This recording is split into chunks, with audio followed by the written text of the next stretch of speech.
estudantes, tudo bem com vocês? Vamos para mais uma aula de matemática e hoje é problematizando. Então, veja lá o que você vai precisar para a aula de hoje. É do seu caderno de matemática ou folha para realizar anotação, caneta, lápis e borracha. E se você tiver uma calculadora, pode pegar hoje também que ela pode ser bastante útil. Vai um tempinho para você pegar o seu material e a gente já continua.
E aí, pegou o seu material? Então vamos já para a nossa primeira proposta da aula de hoje, que é uma questão da OBMEP, que é a Olimpíada Brasileira de Matemática das Escolas Públicas. E na Olimpíada de Matemática, numa das edições anteriores, caiu essa questão, que diz assim: Milena começou a estudar quando seu relógio digital marcava 20 horas e 14 minutos. E só parou quando o relógio voltou a mostrar os mesmos algarismos pela última vez antes da meia-noite. Quanto tempo ela estudou? Então vamos ver aqui o que esse enunciado quer dizer. Se a gente olhar aqui na ilustração, o relógio da Milena está marcando 20 horas e 14 minutos. E diz que ela estudou até mais próximo ali da meia-noite, quando o relógio apresentou esses mesmos algarismos. O que isso quer dizer? Se eu mudar aqui de posição o 2, o 0, o 1 e o 4, que são os algarismos do relógio, se eu mudar a posição deles, formando outros horários, eu vou descobrir qual foi o horário mais próximo da meia-noite para poder então calcular quanto tempo que ela estudou, das 20 horas e 14 minutos até o tempo que vocês vão descobrir. Então, vai um tempinho aí para você e a gente já continua.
E aí, você conseguiu descobrir quanto tempo a Milena ficou estudando?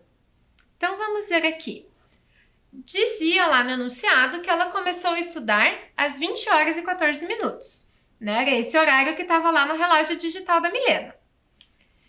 E dizia que depois das 20 horas e 14 minutos, ela estudou até o horário mais próximo da meia-noite, em que apareciam esses mesmos algarismos. Então, se eu mudar aqui a posição do 2, do 0, do 1 e do 4, eu posso formar, por exemplo, 20 horas e 41 minutos, né? Só invertir a posição ali do 1 com o 4.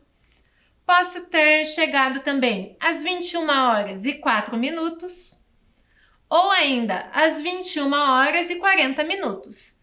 Em todos esses horários, eu usei sempre o 2, o 0, o 1 e o 4, só mudando a posição entre eles. Mas eu não coloquei aqui todas as combinações possíveis. Por exemplo, não teve nenhum horário ali que começou com o 0, porque senão seria um horário antes das 8 horas da noite, né? Que são as 20 horas. Então não ia dar. E também não teve nenhum horário começando com o 1, porque daí só conseguiríamos formar números menores do que 20. E aqui já era 20 horas e 14 minutos. Então também não dava. E também não teve nenhum horário começando com o dígito 4. Porque o relógio ali, como ele estava marcando 20 horas e 14, ele só iria até as 24, que é meia-noite. Não teria como chegar num horário que desse 40 horas ali no relógio, né? Então, nós temos três opções aqui de horário. Qual desses 3 horários mais se aproxima da meia-noite? É esse terceiro, né? 21 horas e 40 minutos. Então, eu vou ter que calcular ainda quanto tempo que se passou. Desde as 8 horas e 14, quando ela começou a estudar, até as 21 horas e 40 minutos. Então, lá, para a gente ver quanto tempo se passou. Se eu pensar das 20 horas e 14 até as 21 e 14, já se passou 1 hora. E daí, das 21 e 14 até 21 e 40, ainda tem mais 26 minutos. Juntando essas informações, eu vou ter 1 hora e 26 minutos. Né? Poderia ter feito de uma maneira diferente também. Poderia ter efetuado aqui uma subtração, né? Colocando 21 horas e 40 minutos menos 20 horas e 14 minutos, que o resultado também daria 1 hora e 26 minutos. Então, respondendo a pergunta, quanto tempo ela estudou? 1 hora e 26 minutos. Certinho? Espero que você tenha conseguido fazer. E vamos agora para a nossa próxima proposta da aula de hoje. Veja lá. Proposta 2. Quando Kátia tinha 6 anos, sua irmã Mônica tinha exatamente a metade da sua idade. Agora, a Kátia tem 40 anos. Quantos anos tem a Mônica? Então, preste bastante atenção aí para não cair em pegadinhas. Pense sempre na diferença de idade entre as irmãs, que eu tenho certeza que você não erra. Vai um tempinho aí para você e a gente já volta.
E aí, você descobriu a idade da Mônica? Vamos ver aqui algumas possibilidades. Eu realmente espero que você não tenha chegado na resposta 20. Por quê? No enunciado falava a palavra metade. Mas sempre vai ser essa relação de metade entre as idades das duas irmãs? Não vai, né? O que a gente sabe daqui? Que quando a Kátia tinha 6 anos, a Mônica tinha metade da sua idade. Então, a metade de 6 é 3. Então, organizando aqui, quando a Kátia tinha 6 anos, a Mônica tinha 3.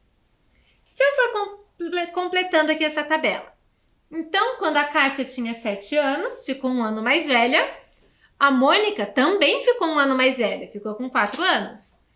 Então, as idades foram aumentando aqui de 1 em 1 para cada uma das irmãs, até chegar nos 40, que é a idade da Kátia, que dizia no enunciado. Qual foi a idade ali da Mônica? 37 anos, que está aqui na última linha da nossa tabela. Precisava ter feito toda essa construção? Não necessariamente. Então, resolvendo de outro modo, porque existe um caminho mais curto para chegar à resposta. A gente já sabe que a diferença de idade entre as irmãs é de 3 anos. E no enunciado foi dito que a Kátia tinha 40 anos e que Mônica era mais nova. Então, de 40 anos, 3 anos a menos, também vai resultar em 37, que foi a mesma resposta que a gente chegou quando construiu os quadros aqui na tela anterior. Tá? Ou ainda pode ser que você tenha pensado numa terceira maneira de resolver, diferente das duas maneiras que eu trouxe aqui.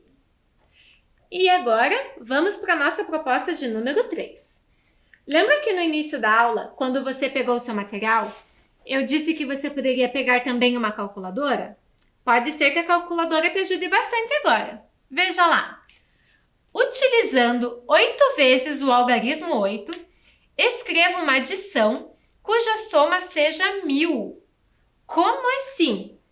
Então, você só vai poder usar o algarismo 8. Então, os algarismos ou os dígitos que você quiser colocar na sua calculadora só pode ser 8. E a única operação que você vai fazer é a adição. E tem que usar 8 vezes o algarismo 8. Como assim? Posso formar o número 8, o número 88, o número 888, né? Todos números em que todos os algarismos são 8. O algarismo 8 tem que aparecer 8 vezes e a soma dos números que você encontrar tem que ser 1.000. E agora? Vai um tempinho aí para você tentar fazer e a gente já volta.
certo, todos com algarismo 8, e que a soma vai resultar em 1000? Espero que você tenha chegado nesse resultado também. Uma parcela, que é 888, uma parcela, que é 88, e 3 parcelas de 8. Não precisam ser necessariamente nessa ordem, tá? Porque como nós já estudamos anteriormente, a adição ela é comutativa. O que isso quer dizer? Que se eu mudar a ordem das parcelas, o resultado vai ser o mesmo. Vamos ver se atendemos às condições que tinha no enunciado. O dígito 8 tinha que aparecer 8 vezes. E aqui apareceu 1, 2, 3, 4, 5, 6, 7, 8. Beleza. E somando esses números, será que vai dar 1000 mesmo? Então, olha lá na minha adição. Aqui nas unidades, o 8 apareceu 5 vezes. 8 vezes 5 é 40. Então, já vai terminar com 0. E o 4 vai lá para a coluna das dezenas. Daí, 4 mais 8 mais 8, 8 mais 8 já é 16. Mais 4 vai dar 20. Então, vai o 0 lá embaixo e o 2 vai para a ordem das centenas. E 2 mais 8 vai resultar em 10. Então, fechou o número 1000 ali, né? Espero que você tenha conseguido também. E vamos agora para a nossa proposta de número 4. Veja lá. Diz assim: Cecília adora submeter os amigos a testes de lógica. Desta vez, ela desafiou Júlia, Jaime e João. Na testa de cada um deles, ela colou um papelzinho com um número escrito. E em seguida lhes deu as seguintes instruções. Todos os números são inteiros e positivos. Nenhum dos 3 números é igual. E a soma de 2 deles dá o terceiro. Você já fez alguma brincadeira assim aí com seus amigos? O que a Cecília armou ali para os amigos dela? Ela escreveu um número num papel e colou na testa dos amigos.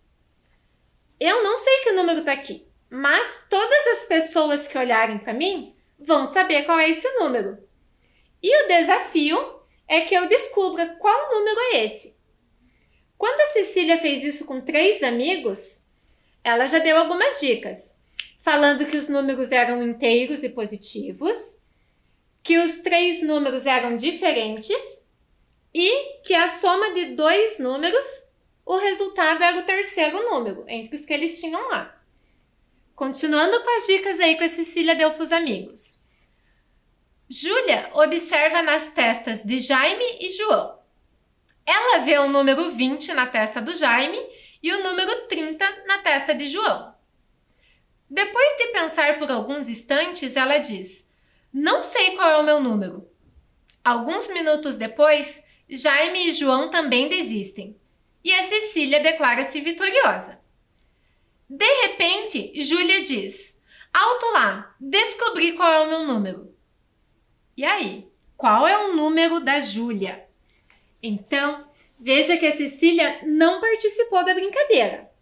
Ela fez o teste para 3 amigos, a Júlia, o Jaime e o João. Então, são esses 3 amigos que estão jogando. Cada um deles tem um número colado na testa, um número diferente. E usando as dicas lá da Cecília, eu vou ter que descobrir qual o número que está na testa da Júlia. Então, vai um tempinho aí para você pensar e a gente já volta.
E aí, você conseguiu descobrir qual o número que estava na testa da Júlia? Vamos organizar aqui um esquema para ver se facilita um pouco. Eram os 3 amigos, Júlia, Jaime e João. E uma das dicas que foi dada é que a Júlia vê o número 20 na testa do Jaime e o 30 na testa do João. Então, do Jaime e do João já estão certos, porque a Júlia está vendo esses números. Ela só não sabe qual é o número que está na testa dela. Daí, nós teremos 2 opções a princípio, porque uma das dicas nos dizia que a soma de 2 desses números vai dar o terceiro. Por exemplo, o número da Júlia poderia ser o 10, porque 10 mais 20 vai resultar no 30, que é o número do João.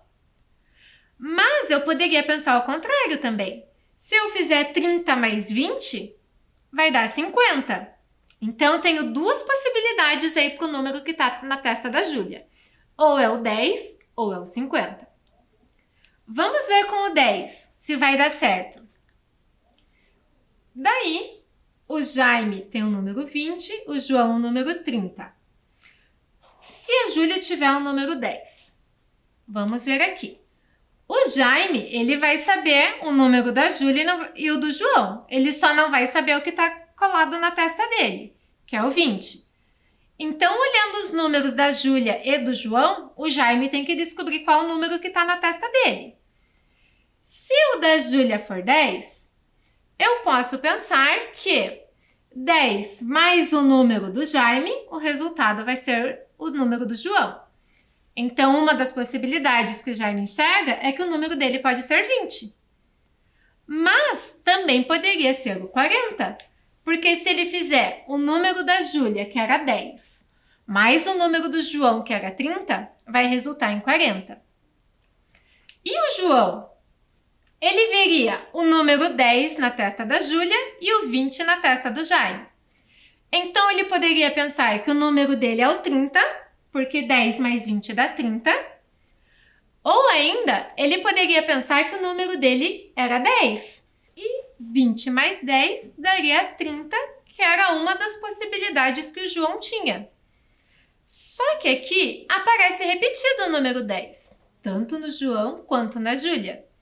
Então, o João não ficaria em dúvida, porque foi dito que nenhum número era repetido.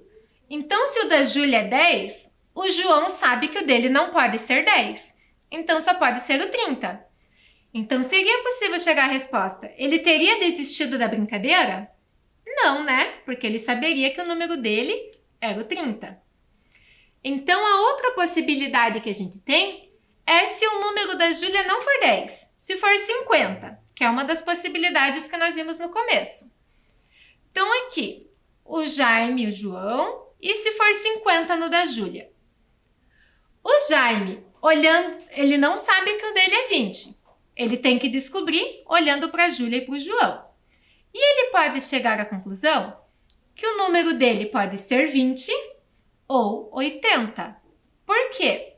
Se ele fizer 50, que é o número da Júlia, mais 30, que é o número do João, vai resultar em 80.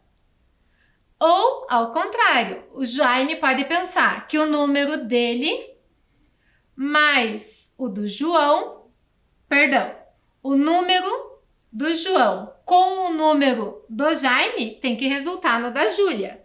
Como o João já é 30, falta 20 para chegar no 50, que é o número da Júlia. Então, o Jaime ainda não tem certeza. Ele tem essas duas possibilidades. E o João?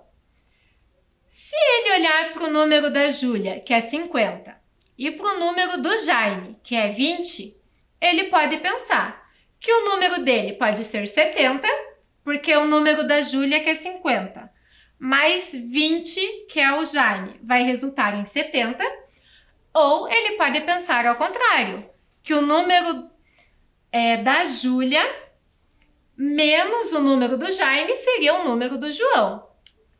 E nesse caso, não apareceu nenhum número repetido como aconteceu na situação anterior, né? Porque se o número da Júlia fosse 10, apareceria repetido 10 também aqui para o João. Então ele saberia que não podia ser o 10 o dele, sobrava a segunda opção.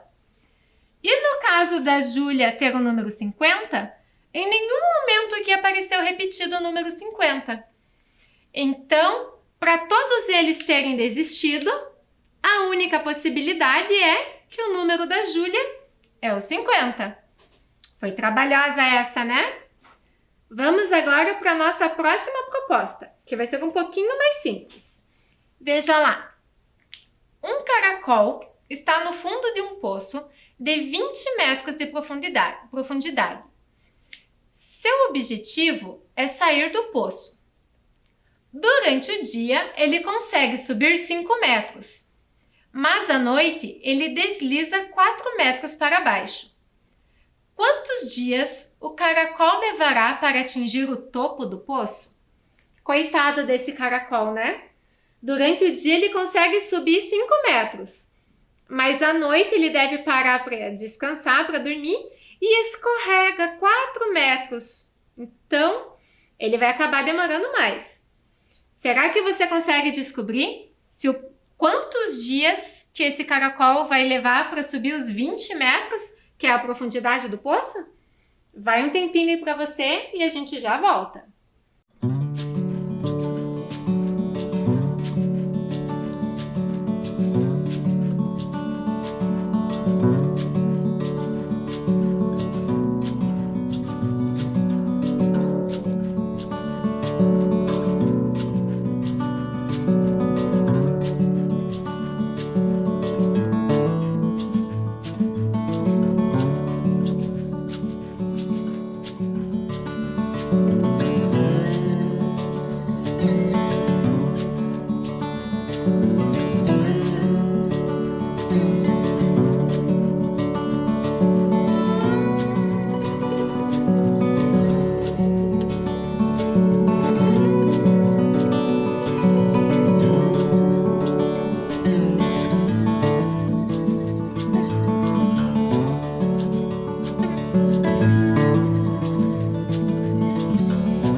E aí, você conseguiu responder essa? Então vamos ver. As informações que nós tínhamos no enunciado. a profundidade do poço, que era 20 metros, e que o caracol sobe 5 metros durante o dia, mas desliza 4 metros durante a noite. O que dá aí 1 metro só por dia, né? Porque se o caracol sobe 5 metros e desliza 4, no primeiro dia ele acabou subindo 1 metro só.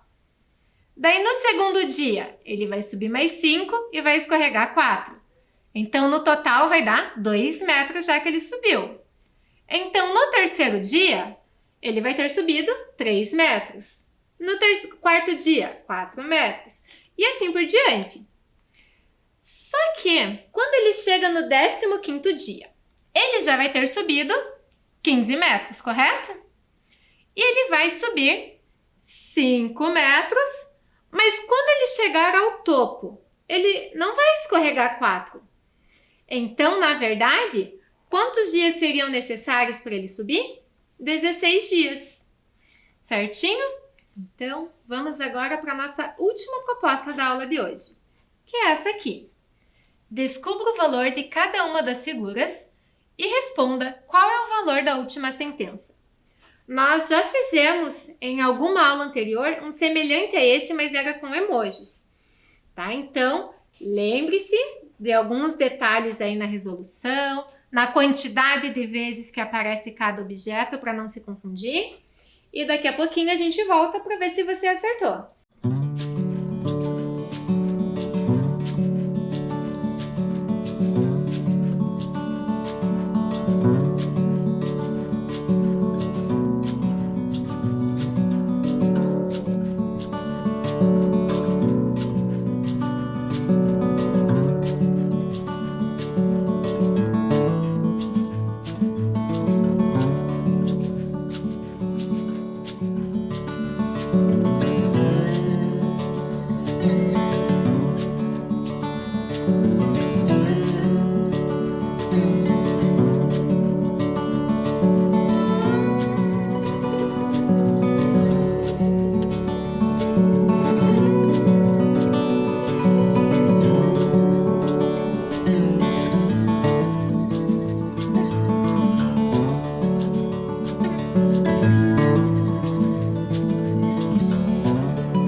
Conseguiu descobrir qual o valor de cada um desses objetos e qual o valor da última sentença? Então vamos ver. Na primeira linha, nós tínhamos 3 tesouras que somavam 60. As 3 tesouras eram iguais. Então, se eu dividir os 60 em 3 parcelas iguais, eu vou ficar com 20 mais 20 mais 20, que dá 60. Então, descobrimos o valor da tesoura. Já vou preencher nas próximas linhas. Todas as demais tesouras que aparecem vão ter o valor 20. Olhando agora para a segunda sentença. 20 mais quanto que vai resultar em 30? É 20 mais 10. Só que ali eu tenho 2 borrachas. Então, distribuindo esse 10 entre as 2 borrachas que são iguais, vai ficar 5 e 5. Certinho? Que daí 20 mais 5 mais 5 resulta em 30. Então, todas as borrachas que vão aparecer nas próximas linhas também valem 5. E agora, na penúltima linha, 5 menos quanto que dá 3? É 5 menos 2. Mas você observou que aqui nós temos 2 réguas e na última linha é apenas uma régua? Então, se as 2 réguas juntas valem 2, uma régua sozinha vale 1. E agora, na última sentença? Você se lembra que quando nós resolvemos uma expressão, nós devemos resolver a multiplicação antes de somar? Então, fazendo a multiplicação, 20 vezes 5 vai dar 100. Mas o valor da régua, que é 1, vai resultar em 101. Você conseguiu chegar a esse resultado aí também? Espero que sim. Então, espero que você tenha aprendido um pouco mais, que tenha conseguido resolver alguns desses problemas da aula de hoje. E nos vemos na próxima aula. Tchau, tchau!